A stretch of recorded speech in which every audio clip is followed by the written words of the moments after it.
In this episode, we are taking you to an amusement park in the Vernon Township of New Jersey, which is about an hour drive from New York City, to the now defunct Action Park. I'm your narrator, Alex Malone. Welcome to Fairground Fuck-ups.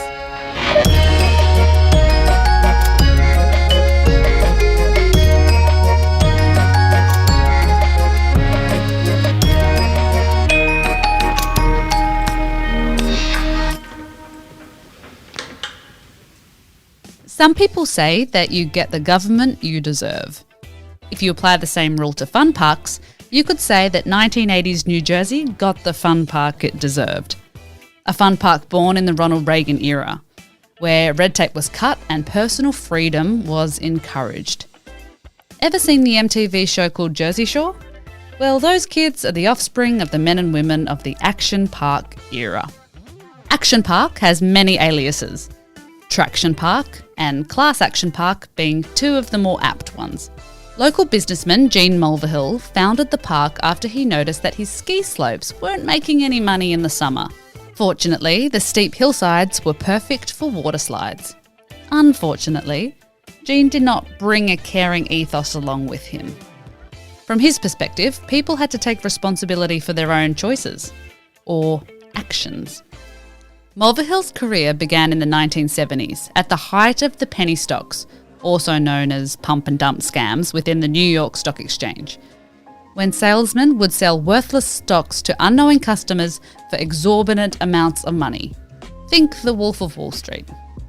Mulverhill, a prominent and charismatic face on Wall Street, used this idea to his advantage while running Mayflower Securities with his friend Robert Brennan.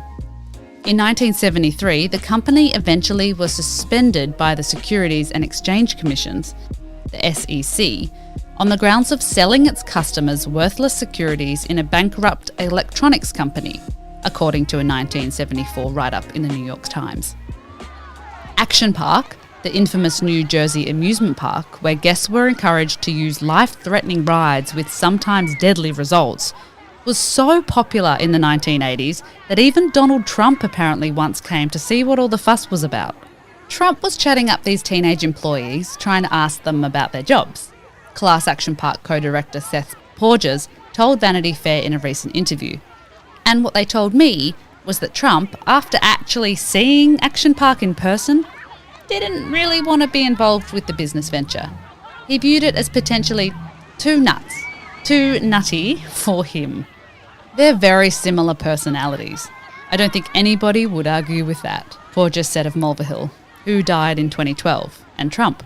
Like Trump, Porges said Mulverhill rose to power during the 1980s as a brash real estate developer who had a casual disregard for the word no.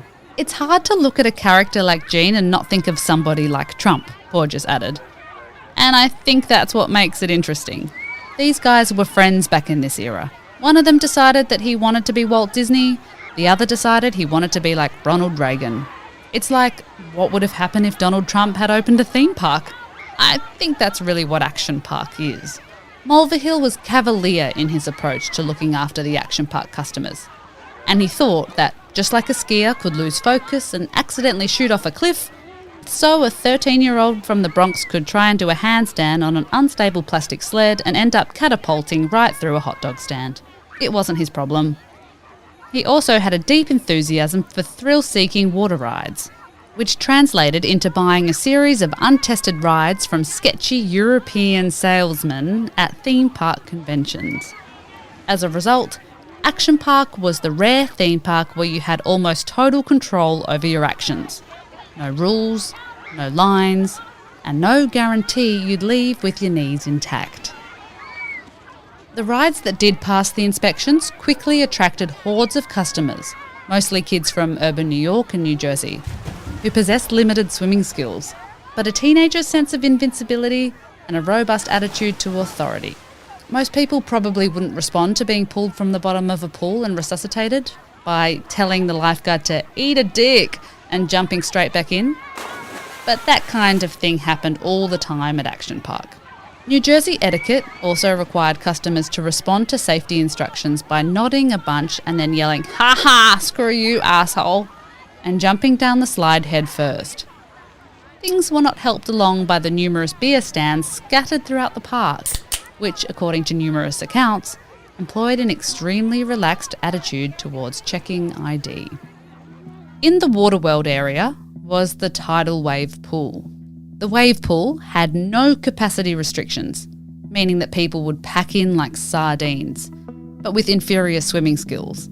Like sardines, the guests were also covered in oil, mainly suntan rather than soybean, which left a thick sheen on the surface of the water, making it almost impossible for lifeguards to see the bottom of the pool. There was also no designated entrance, so guests tended to look out for a group of their friends and then tried to jump in on top of their heads. The waves were huge, and Jean Mulverhill refused to turn them down, declaring, "I'd make them even stronger if I could." On busy days, the tightly packed mass of people tended to close over anyone who went underwater, making it difficult to resurface. You couldn't have designed a better death trap. Wristbands were given to entrance of Action Park, and on some of them you would read the letters CFS. This was code for the lifesavers to keep a lookout. CFS stood for Can't Fucking Swim. This is an account of a typical day patrolling the death zone of the wave pool. Smoke pulled a man out as another began panic paddling right next to him. Dragged beneath the surface by the hysterical guest, Smoke began punching him in the head to make him loosen his grip. The mood had become manic. From that point on, none of us was ever out of the pool long enough to dry off. The wave pool was 100 feet, or 30 metres, wide, by 250 feet, or 76 metres long, and could hold around 500 to 1,000 people.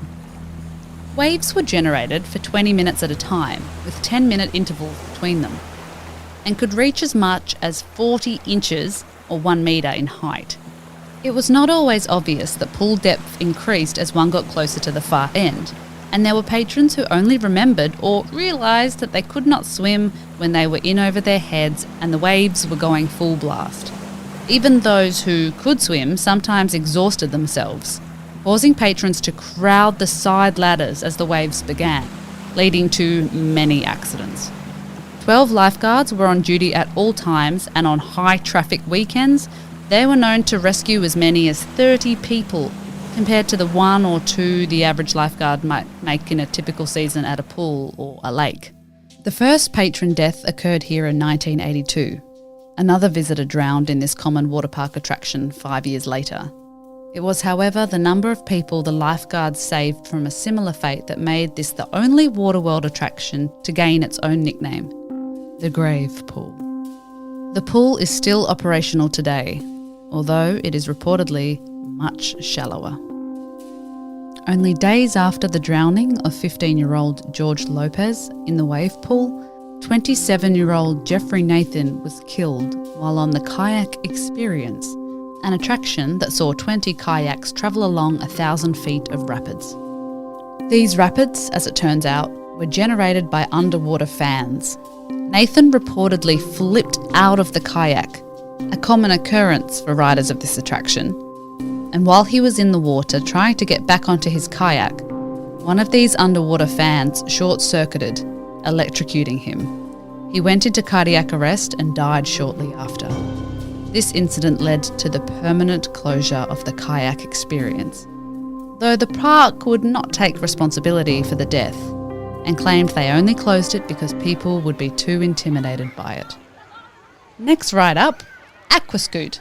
Invented by Ken Bailey in the early 1980s, riders would carry a hard, solid plastic sled up to the top of the ride, go down on a slide consisting of rollers akin to those found in factories, warehouses or assembly lines, and end up in a pool that in most areas was no deeper than a puddle. The idea of the ride was to, once the sled hit the water, skip across the water like a stone. In order to do this, the rider had to be in a certain position, lean back. If the rider was not in the correct position, the sled would sink into the water as soon as it hit the pool, flinging the rider off the sled head first, which often resulted in head injuries.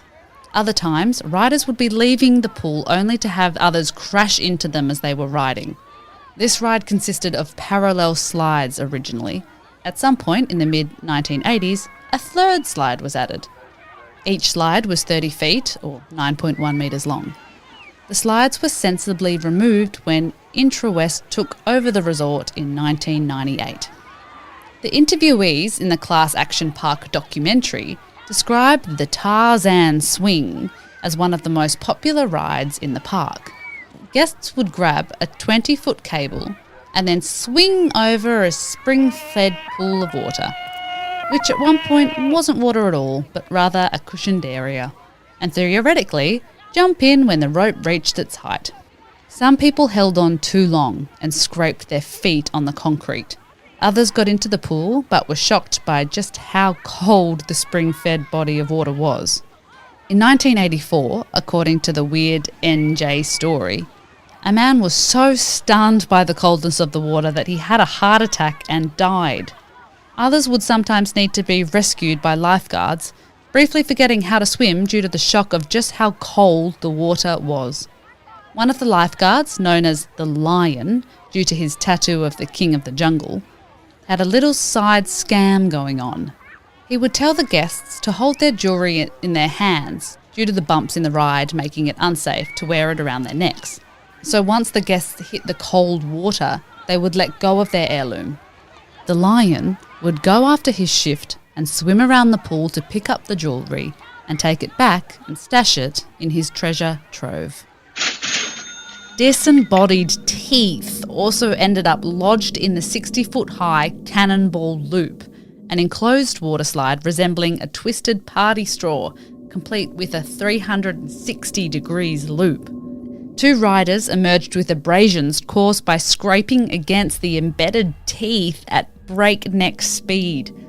But at least they emerged, unlike the many guests who got stuck in the loop, leading eventually to the installation of an escape hatch. Still, either scenario was preferable to the fate of a test dummy that came out decapitated.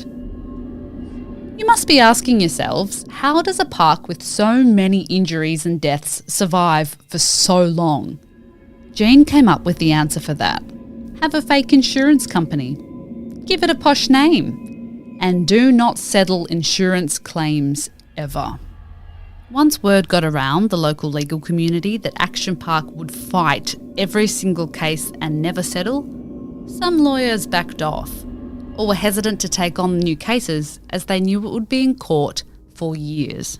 And the state legislator seemed to let Action Park do what they want. Despite many citations for safety violations between 1979 and 1986, including allowing minors to operate some rides and failing to report accidents, which was unique among New Jersey amusement parks, an investigation by the New Jersey Herald later found that the park was fined only once. It was also unique in that department in that all other amusement parks were fined for first offences, except Action Park. It asked if there was some sort of special relationship between them and the state. Some of the state's regulations failed to adequately address the situation. After the 1987 drowning, it was reported that the tidal wave pool was considered a pool by the state, not a ride. Under state regulations at the time, that meant that the company merely had to keep the water clean and make sure that certified lifeguards were on duty. Jean Mulverhill unfortunately passed away on October 27th, 2012, and left behind his wife Gail, 6 children, and 16 grandchildren. He was 78 years old and died at his house. The cause of death is not public information. He is remembered fondly by many people in New Jersey. New Jersey Governor Chris Christie commented, "Jean Mulverhill's contribution to the economic development of Sussex County are unquestionable. His unique vision and entrepreneurial spirit will be greatly missed." I'm Alex Malone, and this has been Fairground Fuck-ups.